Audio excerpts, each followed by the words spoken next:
So this week marks the 80th anniversary of the beginning of the Second World War in Europe.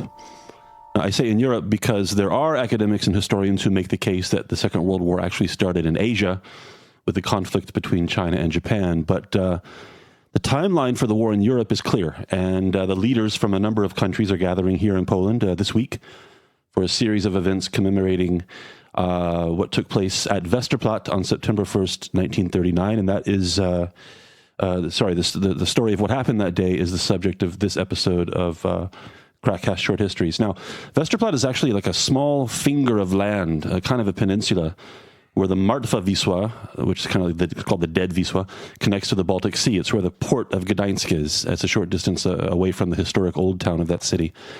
And this is where the German Navy ship Schleswig-Holstein attacked a small Polish military base. The first shots fired in a war that would take the lives of about 60 million people on this continent. Now, before I hand it over to the other guys, just a quick reminder, this is a short history, and we have to simplify a lot of things and condense a lot of information in this very complicated chapter of Polish history. So just remember, we're describing what happened in broad strokes. So guys, let's start with three things: Versailles Treaty, Free City of Danzig, and the Polish Corridor.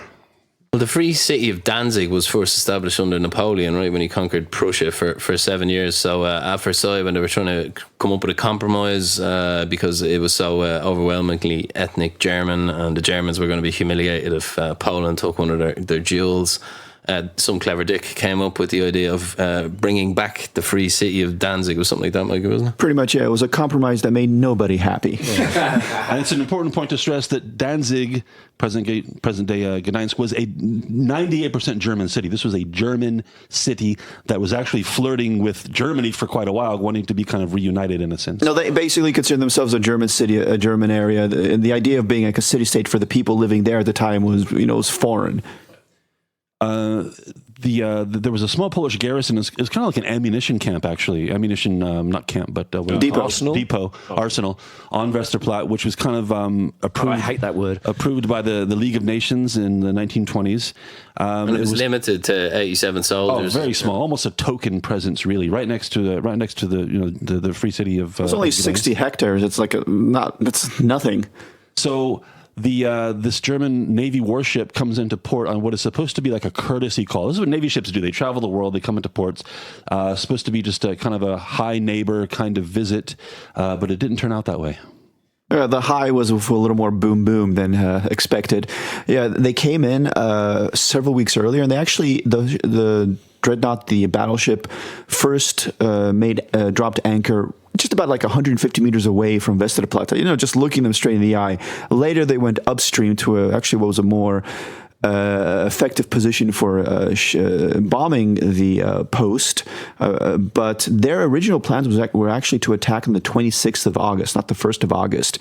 But Hitler got a little bit nervous when Poland signed a defensive pact, or finished the paperwork with the UK, and decided to hold off for a couple of days before attacking, because he realized, and he was betting on the fact that the Allies wouldn't attack on his western side when he attacked Poland. You mean because he promised not to invade the Sudetenland, and then he did, and then he promised not to take the records of Czechoslovakia, and then he did, and then finally they were like, "No, stop it, please." He's a man of his word. Yeah, but at the same time, the attack on Westerplatte was not.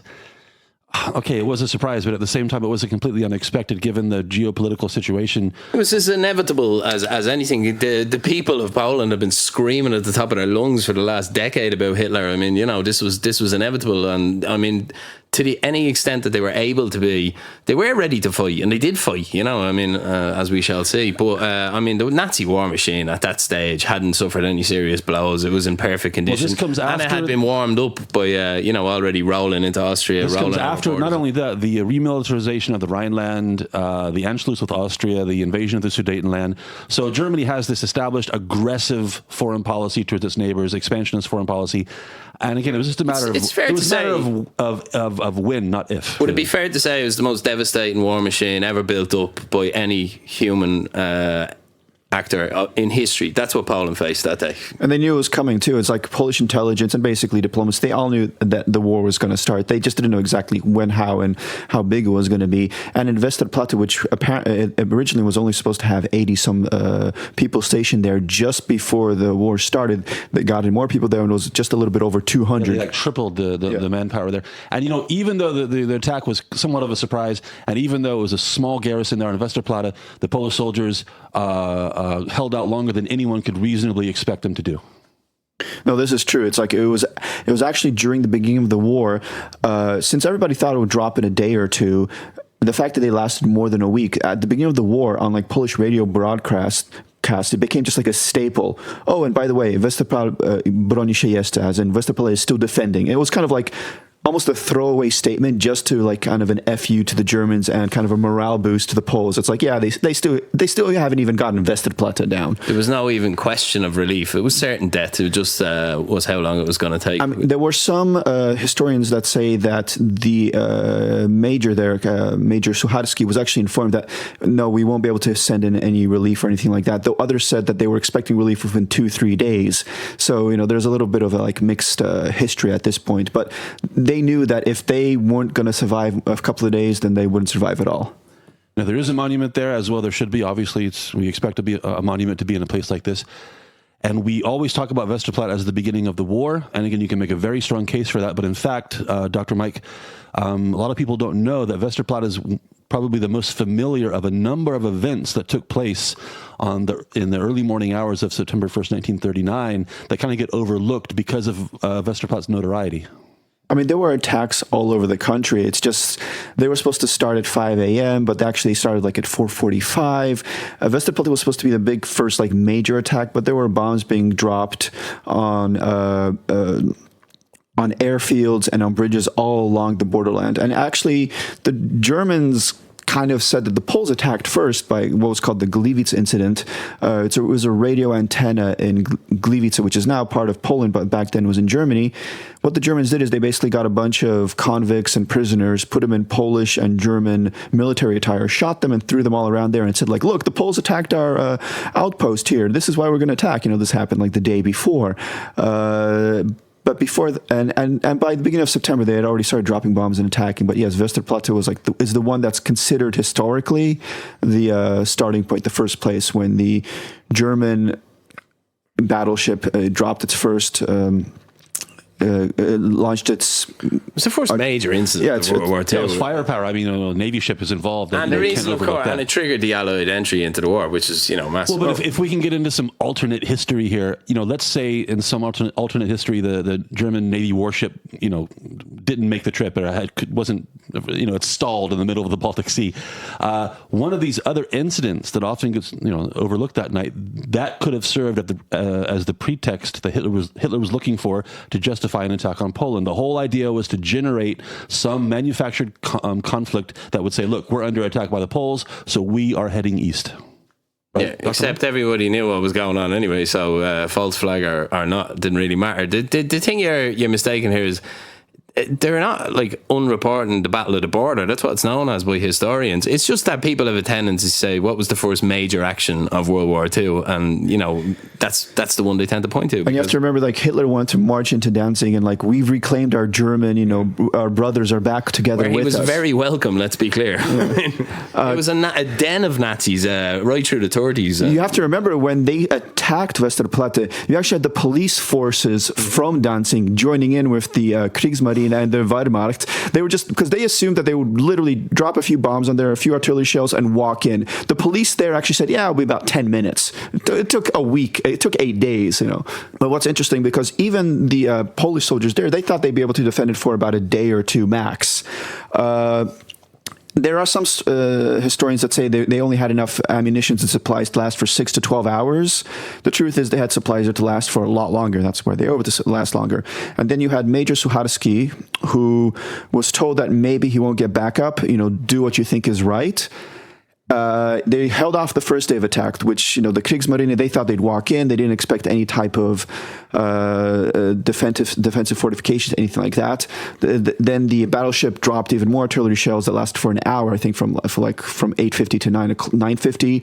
Then they tried assaulting the posts again, didn't go through. The second day they kind of eased off, but then they brought in the air support. Yeah. And this is like when things get controversial, because Suhadski, the major who was in charge of there and kind of seen as a hero, some people say he freaked out at that moment. And he thought, okay, we can't survive.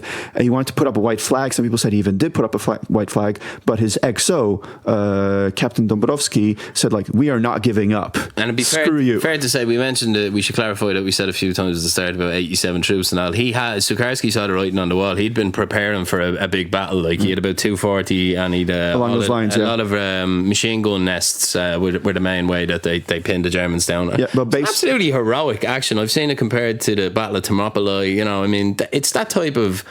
100 to 1. Any military strategist would say this is going to be a breeze. 10 minutes, an hour, you just overrun the place. They overrun the whole of Europe. Holding them up for a week with these odds was a phenomenal effort. At first, the Germans underestimated the forces that were there, but after they were able to repel their attacks, they overestimated. They were thinking like haystacks that they got in aerial reconnaissance were actually fortified machine gun nests and started bombing those.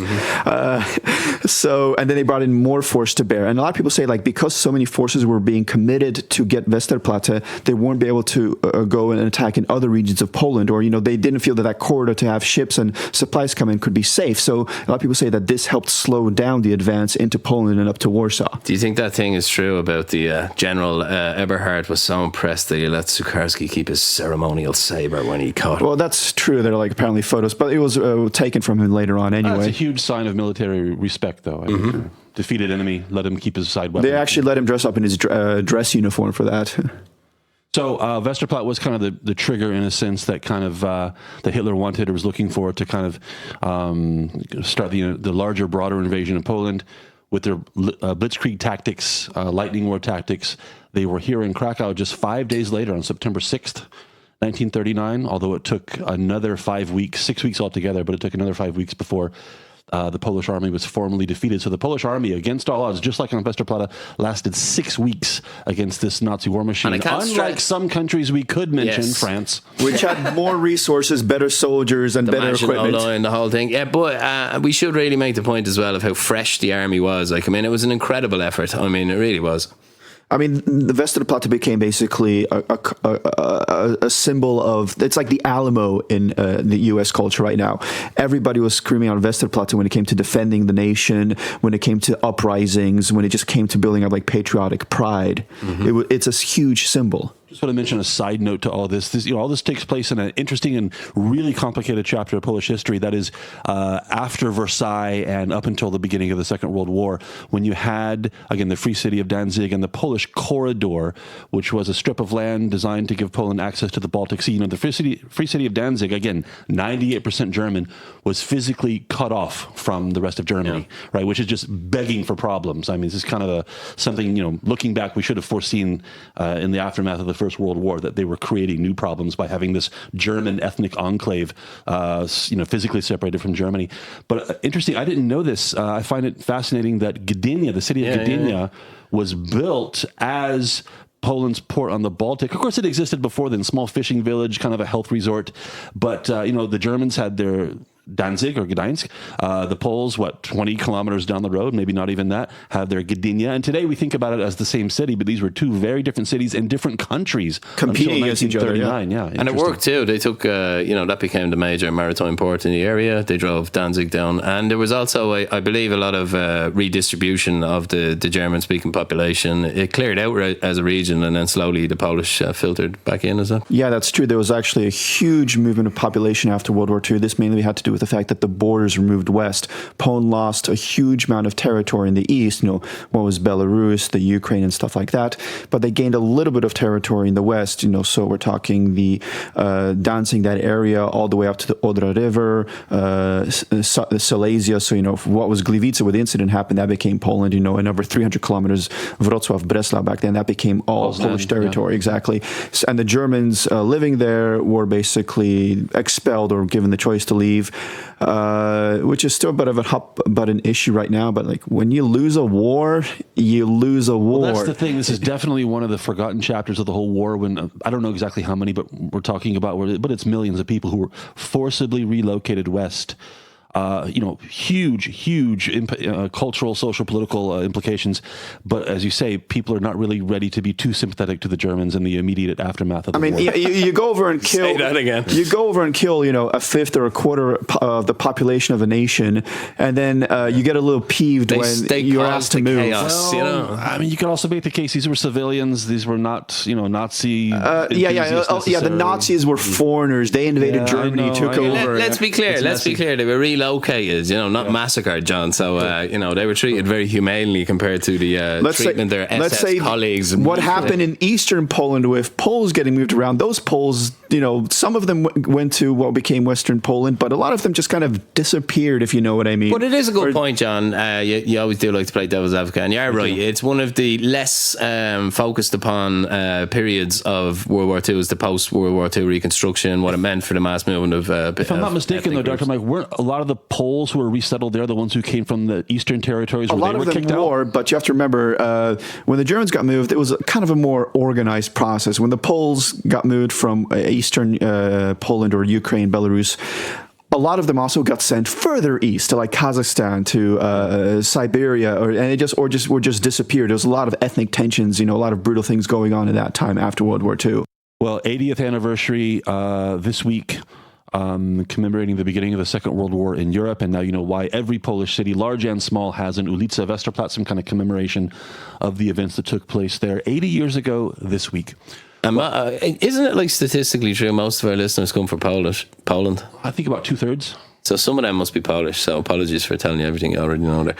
Yeah, and again, remember, it's a short history, so if there's a particular detail of this chapter that you know and you're really excited about... Yeah, Marek, get on the comments there, slap up a few links. If we left it out, we know. We're trying to condense complicated stuff for people who don't know much about it. But anyway, thanks again for listening. We'll see you next time on KrakCast Short Histories.